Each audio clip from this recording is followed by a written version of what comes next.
Selama itu ikan, pasti bisa sakit. Selama itu orang yang memelihara ikan, pasti akan menghadapi ikan sakit. Kalimat ini sepertinya tidak salah kan? Hari ini gue ingin berbagi sesuatu yang cukup merepotkan, tapi cukup penting. Setiap penghobi ikan, baik yang sudah berpengalaman maupun pemula, pasti akan menghadapi masalah ini, yaitu penyakit ikan. Gue akan membuat beberapa video untuk menjelaskan penyakit ikan yang umum, termasuk cara mengobati dan mencegahnya. Video ini sebaiknya ditonton sampai selesai dan disimpan, karena cepat atau lambat, kalian pasti akan membutuhkannya.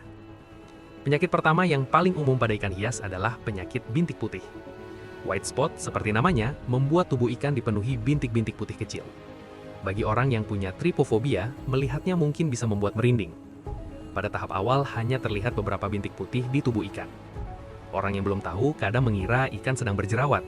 Padahal, penyakit ini disebabkan oleh parasit kecil yang hidup di tubuh ikan. Namanya itch. Tidak ada hubungannya dengan jerawat. Parasit ini menyerang kulit dan insang ikan, lalu memakan sel jaringan ikan dan berkembang biak dengan cepat. Itulah yang membuat muncul banyak bintik putih. White spot adalah salah satu penyakit paling umum pada ikan hias. Penyakit ini menular sangat cepat. Jika sudah meledak di satu akuarium, biasanya semua ikan bisa ikut terkena. Gejala white spot sangat jelas. Tubuh ikan dipenuhi bintik putih, muncul di badan, sirip, dan insang. Jika terus berkembang, warna ikan akan menjadi kusam. Sisiknya kehilangan kilap. Kondisi ikan pun juga akan memburuk. Ikan menjadi lemas, tidak mau makan. Bisa diam di dasar akuarium tanpa bergerak, atau mengambang sendirian di permukaan air. Pengobatan white spot sebenarnya sederhana. Cara paling mudah dan paling efektif adalah menaikkan suhu air.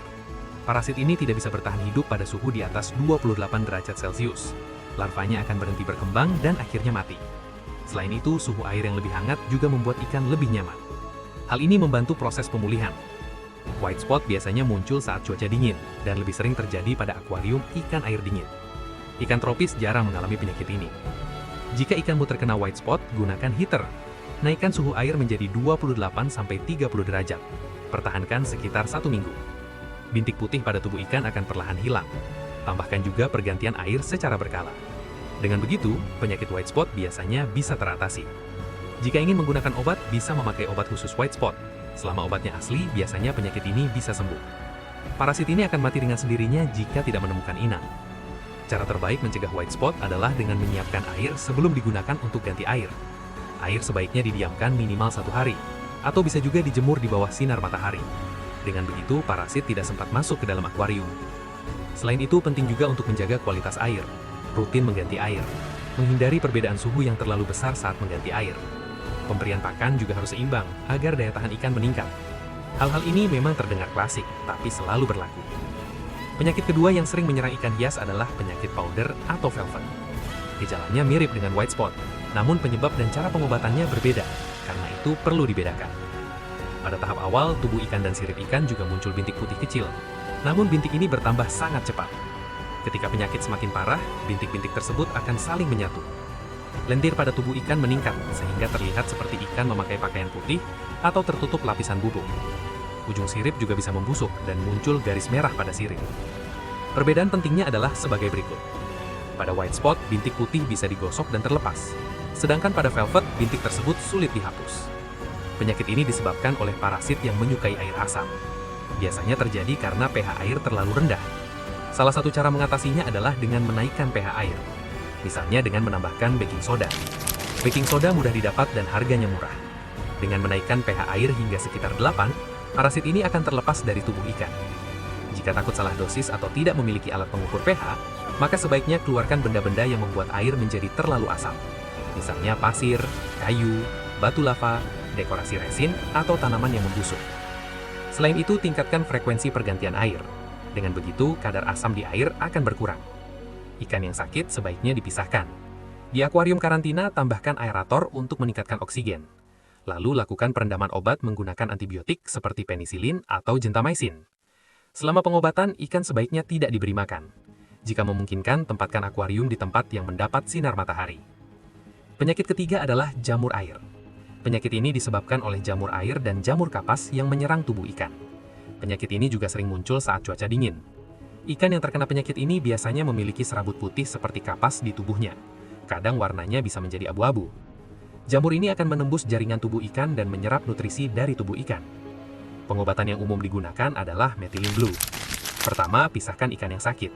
Kemudian gunakan pinset untuk mengangkat jamur yang terlihat. Setelah itu, lakukan perendaman dengan larutan methylene blue. Selama perawatan, tambahkan aerasi dan lakukan pergantian air. Jika penyakit sudah parah, bisa ditambahkan antibiotik seperti oksitetrasiklin. Jamur biasanya muncul jika tubuh ikan terluka. Karena itu, ikan baru sering terkena penyakit ini. Selama proses penangkapan dan transportasi, tubuh ikan bisa mengalami luka kecil yang tidak terlihat. Untuk mencegahnya, hindari kepadatan ikan yang terlalu tinggi. Pastikan ikan tidak saling menyerang. Selain itu, hindari dekorasi yang terlalu tajam di dalam akuarium.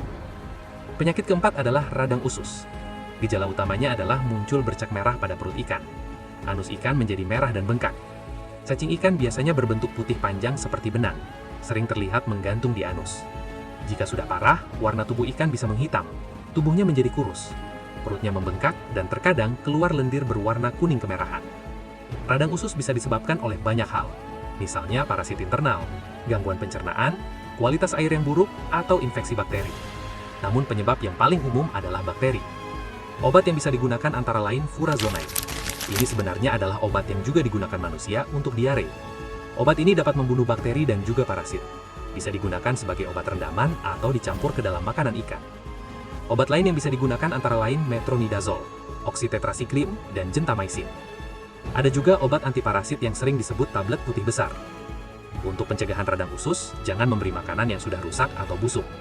Cacing darah dan udang beku sebaiknya dicairkan terlebih dahulu, kemudian dibilas dengan air bersih, sebelum diberikan kepada ikan. Jumlah pakan juga jangan terlalu banyak. Jika pelet terlalu besar, sebaiknya direndam dulu sampai lunak sebelum diberikan.